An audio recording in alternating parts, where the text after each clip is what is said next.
Welcome to Dan's Talks. My guest today is Paul Monte. Paul is an active resident of Montauk. I've known him much of my life. He's been involved in numerous businesses. He was the president of the Chamber of Commerce recently in Montauk. And we're going to talk about is the Montauk Manor, where on the ground floor of this vast English castle, there is Monte's at the Manor, a restaurant opened about 2 years ago. First of all, let's talk a little about the Manor itself. It's, I think, coming up on its 100th anniversary. Yes, 100 years coming up next year, I believe. Yep. It's built high on a hill in Montauk, overlooking the railroad station and downtown and the ocean and the bay. So it's got a view you can there is. And I recall going there for the first time when I was a teenager, and it was the interior lobby, which is the size of, say, King Cullen. Yeah. Yep. Was fitted out as an English Tudor castle that had rugs on the walls. And I'm sure this is just in my head, but I seem to remember seeing suits of armor or something to that effect. Could very well be. Could be. And off to one wing, there was a writing room, which was huge, where you could go to write letters to your friends. It was the size of New York Public Library inside. That's since been made into apartments. And at the other end was the big dining room, which was fitted out with all the necessary tools and so forth. And during the time the Manor was in business, there were waitresses, some of whom I dated at property. I believe there's still a few around. Yeah, and then the Manor went into becoming derelict for a good 20 years. And at that time, it was revived several times to no effect. But the most recent was an effort to make it a condominium. And I think they turned 150 rooms or 200 rooms into what is it, about 90 now? No, they have about 140 condo units now. And tell us a little bit about how you got the idea for this as a restaurant. I know your history is running things for tourists in public. So how did this come about for you? Before we start, I don't know if it's appropriate or not, but maybe we should both be wearing a hat like this for the call. I don't want to steal your identity, Dan, but I look pretty good in a hat too. So. Yes, you do. You need a small beard and you. Anyway, I also have a long history with the Montauk Manor, going back to 1968 when my family moved to Montauk. I was a 10 or 11-year-old boy at the time and lived on Essex Street. And one of the things that myself and my young friends used to do was run up the road up to the Montauk Manor, which was abandoned at the time, and climb through the windows and run through the hallways and through the kitchen and the dining room. And the one thing that always amazed me was the size of the coffee urns in the restaurant kitchen there were taller than me. And I wasn't a big boy, but to me, that was just like I could have taken a bath in the coffee if they had coffee in those urns.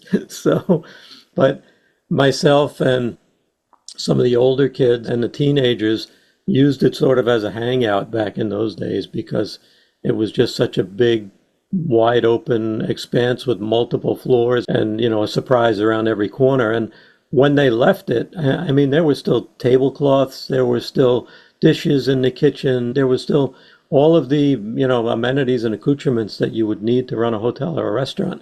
So from that point on, that building and that whole history always amazed me. And over the years, as you said, it's been a hotel and it finally turned into a condo, which has been very successful and all of the units are owned. But the small restaurant space there has been probably 15 or 16 iterations over the years. And in my opinion, that restaurant space needed to be brought back to fit into the grandeur and the uniqueness of that property. So, my history in the hospitality business has been long and storied, over 50 plus years. working at Gurney's and running my own businesses, nightclubs, restaurants, pizzerias, etc., and eventually being the CEO and general manager at Gurney's for 25 plus years.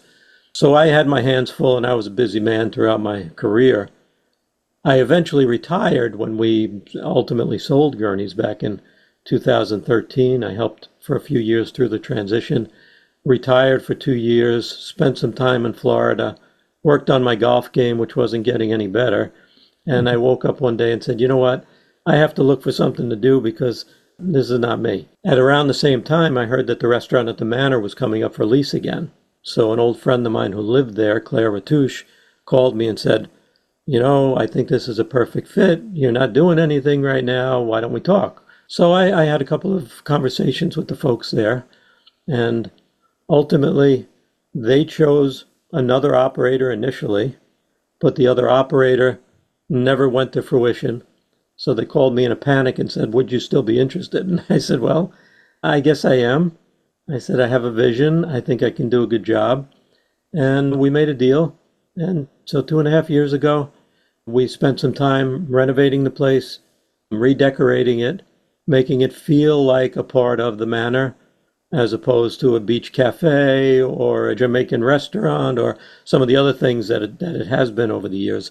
So we took our guidance from the restaurant that my parents had opened in Brooklyn not my parents, my grandparents had opened in 1906 in Brooklyn, which was a restaurant called Monte's Venetian Room down on Carroll Street.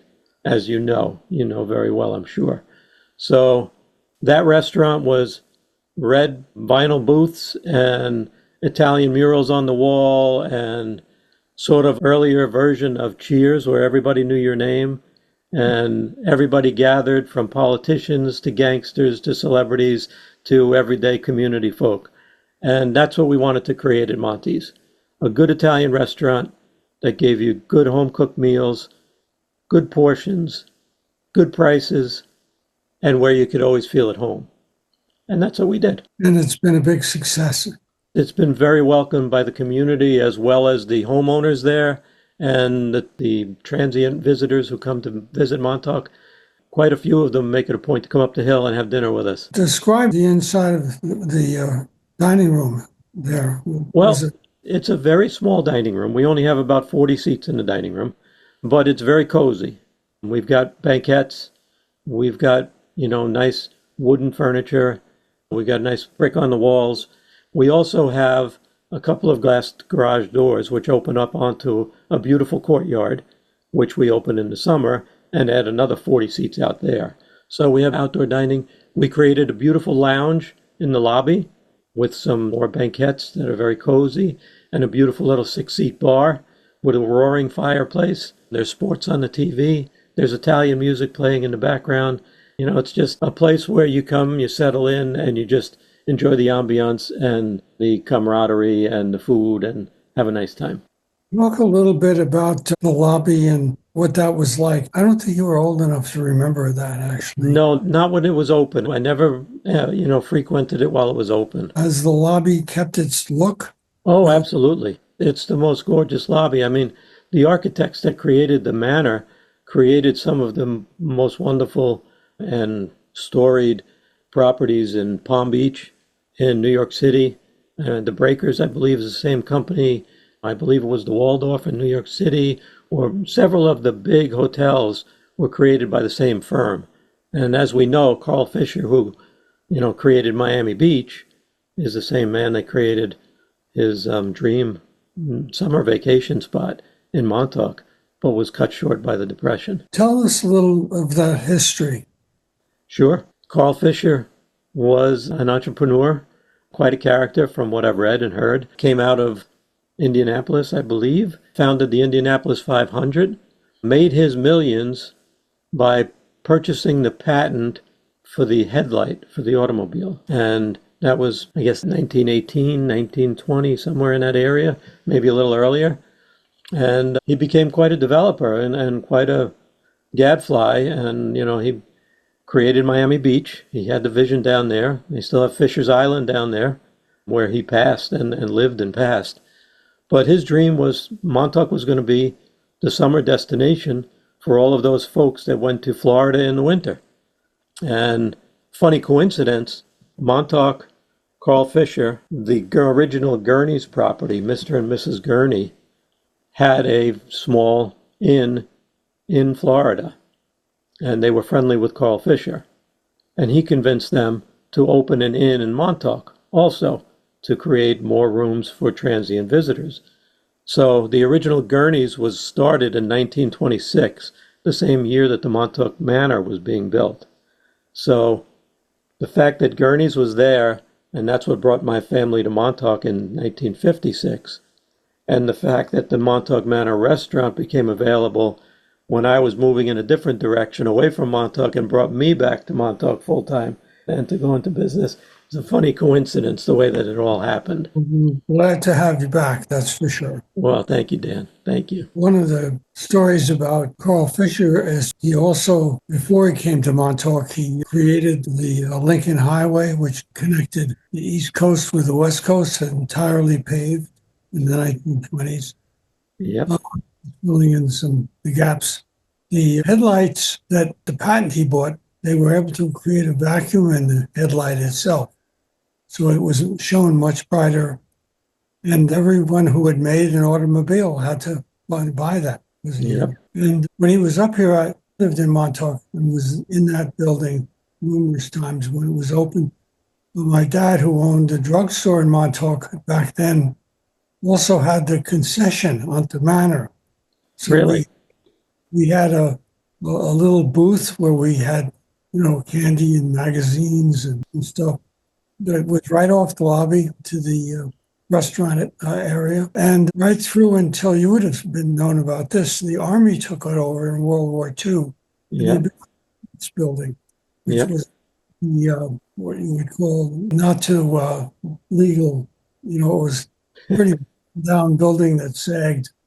And after the war ended, it became, when the Manor reopened, it became the dormitory for the waitresses and waiters who worked at. And incidentally, and one of the big attractions that Fisher put in, which was, I think, part of the grand part of his scheme, was on the hill overlooking Montauk, which is where it was looking down. You looked primarily to the west to the railroad station, so people coming in from the train could actually walk up a steep hill or be picked up and driven up. But our way up, he built this tennis court building, glass roof. They had, over the years, besides tennis tournaments, they had tennis available for the manor. It was like the keystone of Montauk in a way, because it was so unusual. Yep. As you know, the surf club, which had a boardwalk which was swept away, and a polo field, and Avenue. We had a house on South Fairview Avenue. He built about a dozen of these half-timber Old English houses. My dad bought one of them, and I spent my teen years. And that road, which circled the golf course, actually, was a racetrack as well. Exactly. So it was quite an adventure if you were back at that time. There's an old video that I think it's on YouTube of one of those races.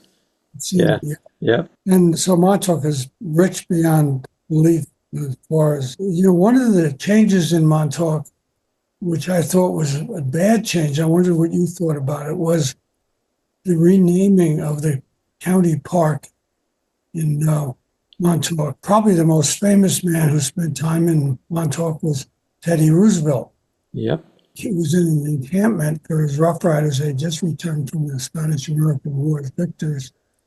And they were in Montauk reorganizing for being out into the country. And many of them had gotten tropical diseases when they were in Cuba. So they had no modern medicine, so they were letting them recover on the hills of Montauk. And Teddy had a tent there. And also his family came out and stayed at the third house. Third house way out by the point.